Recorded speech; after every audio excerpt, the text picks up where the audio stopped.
Welcome to my YouTube channel. सवाल number 1, mobile phone किसने ईजाद किया, बताइए।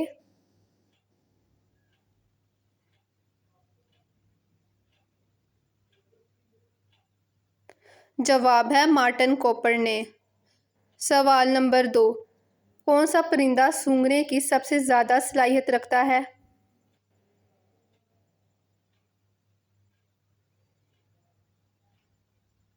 जवाब है गिद्ध। सवाल नंबर 3, किस मुल्क में कोई भी मंदिर नहीं है?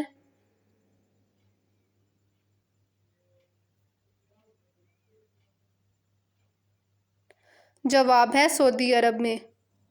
सवाल नंबर 4, कौन सा दरख्त सबसे ज़्यादा ऑक्सीजन देता है?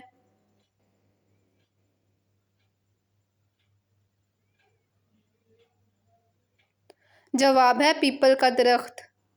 सवाल नंबर 5, दुनिया में सबसे ज़्यादा खाया जाने वाला फल कौन सा है?